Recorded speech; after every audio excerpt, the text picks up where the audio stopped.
Hi guys, welcome back to our channel. ఇప్పుడు మనం 7వ తరగతిలోని సెమిస్టర్ 2లోని మొదటి లెసన్ని బిట్స్ అన్నిటిని మనం ఇప్పుడు రివిజన్ చేస్తున్నాం. రీప్రొడక్షన్ ఇన్ ప్లాంట్స్, మొక్కల్లో ప్రత్యుత్పత్తి లెసన్ నేమ్. దాన్ని మనం క్విక్గా రివిజన్ చేసుకుందాం. సాధారణంగా మనం మొక్కలు పెంచాలి అంటే విత్తనాలు నాటాలి అని అనుకుంటాం. అవునా కదా? మనందరం ఏమనుకుంటాం? సాధారణంగా ఏ మొక్క అయినా కానీ పెరగాలంటే విత్తనాలు నాటాలని అనుకుంటాం. కాండాలను నాటడం ద్వారా కూడా మొక్కలు పెంచవచ్చు. కొన్నిటికైతే కాండాలతో కూడా మొక్కలు వస్తాయి.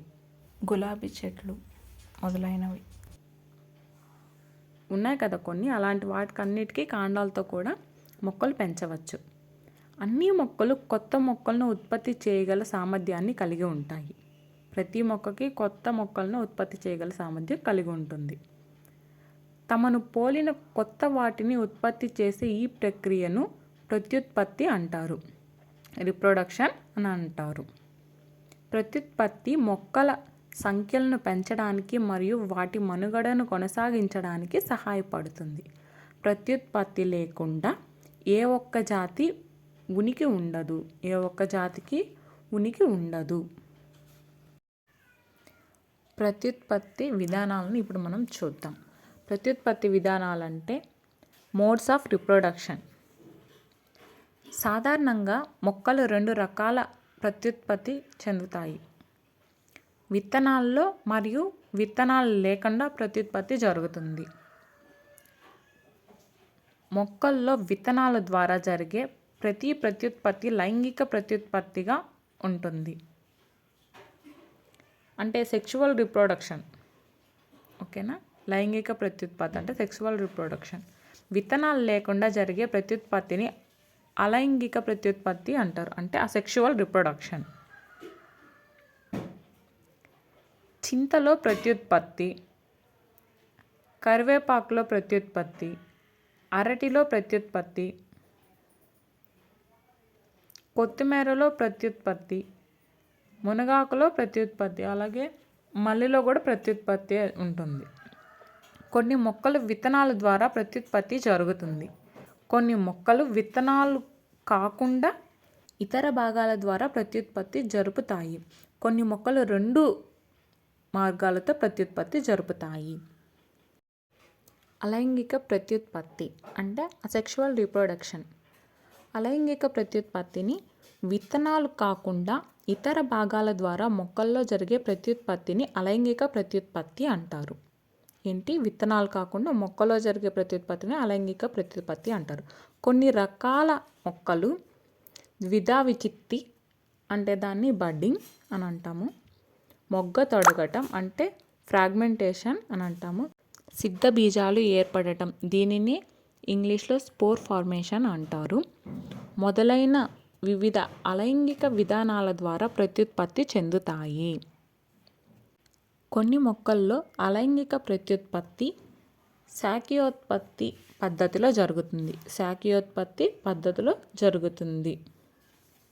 శాఖీయోత్పత్తి గురించి మనం చర్చించుకుందాం.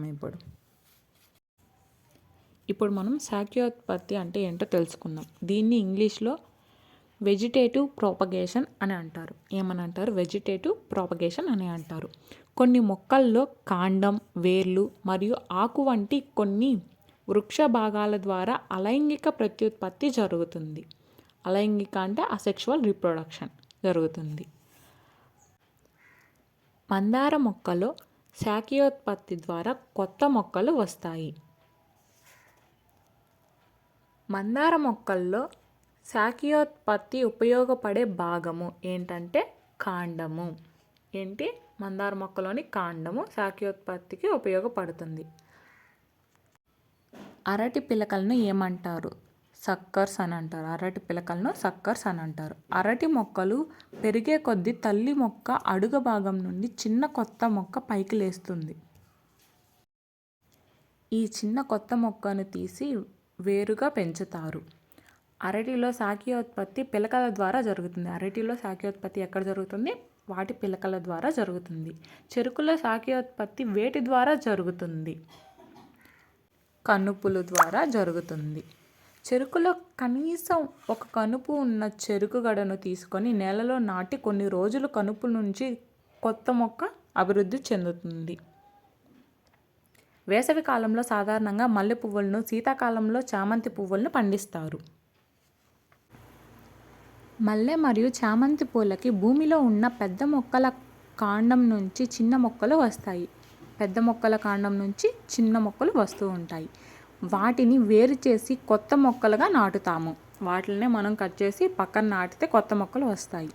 పుదీనాలో కాండాలను మరియు కనుపులను కత్తిరించి నేలలో నాటుతాము. పుదీనాలో కాండాలు మరియు కనుపుల ద్వారా కొత్త పంట వస్తుంది.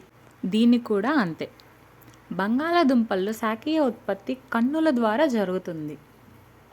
బంగాళాదుంపలో కన్నులను కత్తిరించి నేలలో పాతినప్పుడు అవి కొత్త మొక్కలుగా ఏర్పడతాయి. అడవుల్లో పెరిగే గులాబీ మొక్కల్లో ఎర్రటి పండ్లు ఉంటాయి.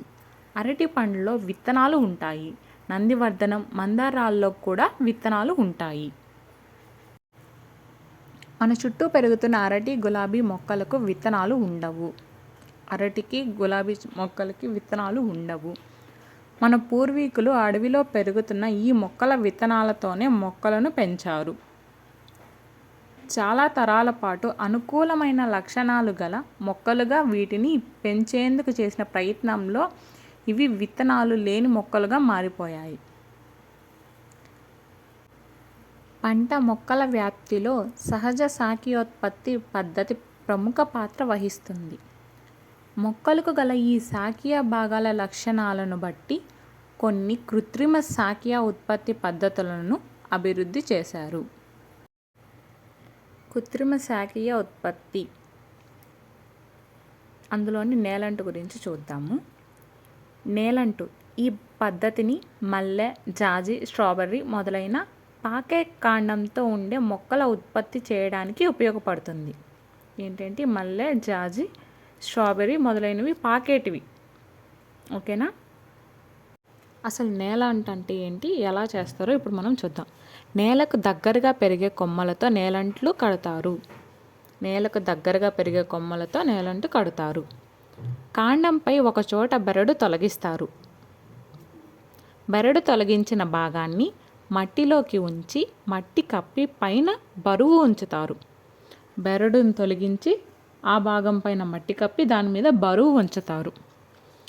నెల రోజుల్లో నేలలో ఉన్న కొమ్మ నుండి వేర్లు వస్తాయి. నెల రోజుల్లో నేలలో మనం మట్టి కప్పాం కదా పైన, సో అక్కడి నుంచి వేర్లు వస్తాయి. తరువాత తల్లి మొక్క నుండి వేరు చేసి పాతుకోవాలి. ఇప్పుడు దాన్ని తీసి వేరు చేసి పక్కన కొత్త మొక్క మనం చేసుకుంటే అది కూడా బ్రతుకుతుంది. దీన్నే నేలంటు అని అంటారు. అలాగే అంటు కట్టడం అని అంటారు. ఒకటి నేలంటు పద్ధతి, ఇంకోటి అంటు కట్టడం. నాణ్యమైన మొక్కను ఉత్పత్తి చేయడానికి ఉపయోగించే మరొక శాఖీయ వ్యాప్తి విధానం అంటుకట్టడం. శాఖీయ వ్యాప్తి విధానం అంటుకట్టడం. ఈ పద్ధతిలో ఒకే రకమైన రెండు తక్కువ వాంఛిత లక్షణాలు గల మొక్కల కాండాలను కలపడం ద్వారా ఎక్కువ వాంఛిత లక్షణాలు గల మొక్కను ఉత్పత్తి చేస్తారు. తక్కువ లక్షణాలు వాంఛిత కలిగిన మొక్కల నుండి అవి రెండింటిని కలపడం ద్వారా ఎక్కువ వాంఛిత లక్షణాలు గల మొక్కలను ఉత్పత్తి చేస్తారు. అంటు కట్టడంలో నేలలో పాతుకుపోయి ఉండే మొక్కను స్టాక్ అని అంటారు. అంటు కట్టడంకు ఎంపిక చేసిన శాఖను సయాన్ అంటారు. అంటు కట్టడంలో నేలలో పాతుకుపోయి ఉండే మొక్కను ఏమంటారంటే స్టాక్ అని అంటారు. అంటు కట్టుటకు ఎంపిక చేసిన శాఖను ఏమంటారంటే సయాన్ అని అంటారు. ఇప్పటి వరకు విత్తనాలు లేకుండా కొత్త మొక్కలు ఎలా ఉత్పత్తి అవుతాయో తెలుసుకున్నాము. ఇప్పుడు విత్తనాల ద్వారా జరిగే మొక్కల ఉత్పత్తి గురించి చర్చించుకుందాం. మొక్కల్లో లైంగిక ప్రత్యుత్పత్తి, సెక్షువల్ రీప్రొడక్షన్ ఇన్ ప్లాంట్స్. పుష్పాల్లో రకాలు, వివిధ భాగాలు. పుష్పం అనేది మొక్క యొక్క లైంగిక భాగం. పుష్పం అనేది ఎలాంటిది? లైంగిక భాగం మొక్క యొక్క. పువ్వును కాండానికి కలిపే ఆకుపచ్చని భాగాన్ని కాడ అంటారు. పువ్వును కాండాన్ని కలిపే భాగాన్ని ఏమని అంటారు? కాడ. ఈ కాడ కొద్దిగా ఉబ్బిన తలలాంటి భాగమైన పుష్పసనాన్ని కలిగి ఉంటుంది. ఆకుపచ్చని గిన్నెలా కనిపిస్తున్న నిర్మాణంలో ఒకదానితో ఒకటి కలిసిపోయి అంతర్గత భాగాలను కప్పుతూ ఉన్న ఆకు వంటి భాగాలను రక్షక పత్రాలు అని అంటారు. ఏమని అంటారు? రక్షక పత్రాలు అని అంటారు. వీటిని సమిష్టిగా రక్షక పత్రావళి అని పిలుస్తారు. ఇది మొక్కలోని మొదటి వలయం. తెలుపు లేక ఆకర్షణీయ రంగులో ఉన్న రేకులను ఆకర్షక పత్రాలు అని అంటారు. ఏమని అంటారు? ఆకర్షక పత్రాలు అని అంటారు. వీటిని సమిష్టిగా ఆకర్షక పత్రావళి అని పిలుస్తారు. ఇది మొక్కలోని రెండో వలయం. రేకులకు జత చేయబడిన మృదువైన పొడవైన నిర్మాణాలను కేసరాలు అంటారు. కేసరాలన్నిటినీ కలిపి కేసరావళి అని పిలుస్తారు. ఇది మొక్కలోని మూడో వలయం. ఇది పుష్పంలోని పురుష ప్రత్యుత్పత్తి భాగం. ప్రతి కేసరం పైన ఉబ్బినట్టుండే నిర్మాణాన్ని పరాగకోశం అని అంటారు. ఏమనంటారు? పరాగకోశం అని అంటారు. ఈ గుర్తు పురుష ప్రత్యుత్పత్తి భాగాన్ని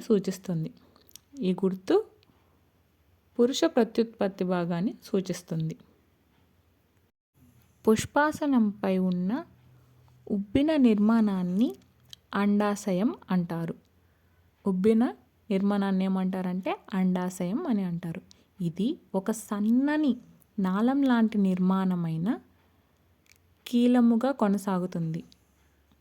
దాని చివర జిగుటుగా ఉండే పూస లాంటి నిర్మాణం కీలాగ్రం ఉంటుంది. వీటన్నిటినీ కలిపి అండకోశం.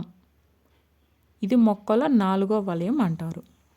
ఇది పుష్పంలోని స్త్రీ ప్రత్యుత్పత్తి భాగం. ఈ గుర్తు స్త్రీ ప్రత్యుత్పత్తి భాగాన్ని సూచిస్తుంది. మొదటి వలయం రక్షక పత్రాలు, రెండో వలయం ఆకర్షక పత్రాలు, మూడో వలయం కేసరాలు, నాలుగో వలయం అండకోశం. సంపూర్ణ మరియు అసంపూర్ణ పుష్పాలు, కంప్లీట్ అండ్ ఇన్కంప్లీట్ ఫ్లవర్స్. సంపూర్ణ పుష్పాలను ఎలా కనుక్కుంటామంటే 4 వలయాలున్న పుష్పాలను సంపూర్ణ పుష్పాలు అంటారు. ఎన్ని వలయాలు? 4 వలయాలు ఉన్న పుష్పాలను సంపూర్ణ పుష్పాలు అంటారు. అసంపూర్ణ పుష్పాలని వేటిని అంటారంటే 4 వలయాలు లేని పుష్పాలను అసంపూర్ణ పుష్పాలు అని అంటారు. 4 వలయాలు ఉన్న పుష్పాలని సంపూర్ణ పుష్పాలని, 4 వలయాలు లేని పుష్పాలని అసంపూర్ణ పుష్పాలని అంటారు. ఏకలింగ మరియు ద్విలింగ పుష్పాలు, యూనిసెక్షువల్ అండ్ బైసెక్షువల్ ఫ్లవర్స్. సొరకాయ మొక్కలో గల పుష్పాల్లో కొన్ని మగ పుష్పాలు, కొన్ని ఆడ పుష్పాలు ఉంటాయి. ఈ పుష్పాల్లో కేసరావళి లేదా అండకోశంలో ఏదో ఒకటి మాత్రమే ఉంటుంది. ఈ రెండిట్లో ఏదో ఒకటి మాత్రమే ఉంటుంది. ఉంటే కేసరావళి లేదా అండకోశము, ఈ రెండిట్లో ఒకటే ఉంటుంది. అలాంటి పుష్పాలను ఏకలింగ పుష్పాలు అని అంటారు. కేసరావళి, అండకోశం చాలా మొక్కల్లో ఒకే పుష్పంలో ఉంటాయి. ఇవి రెండు కలిపి ఒకే పుష్పంలో ఉంటాయి. ఈ రకమైన పుష్పాలను ద్విలింగ పుష్పాలు అంటారు. ఇప్పుడు అర్థమైందా? ఏకలింగ పుష్పాలు అని అంటే కేసరావళి లేదా అండకోశం ఏదో ఒకటి ఉంటుంది. అదే ద్విలింగ పుష్పాల్లో కేసరావళి, అండకోశం రెండు ఒకే దాంట్లో ఉంటాయి. కేసరావళి మాత్రమే ఉండే ఏకలింగ పుష్పాలను మగ పుష్పాలు అని అంటారు. కేసరావళి మాత్రమే ఉండే పుష్పాలను ఏమంటారంటే మగ పుష్పాలు అంటారు. అండకోశం మాత్రమే ఉండే ఏకలింగ పుష్పాలను స్త్రీ పుష్పాలు అని అంటారు. పరాగ సంపర్కం అంటే పాలినేషన్. పువ్వు యొక్క రంగు, వాసన మరియు మకరందం కీటకాలను ఆకర్షించడానికి సహాయపడుతుంది.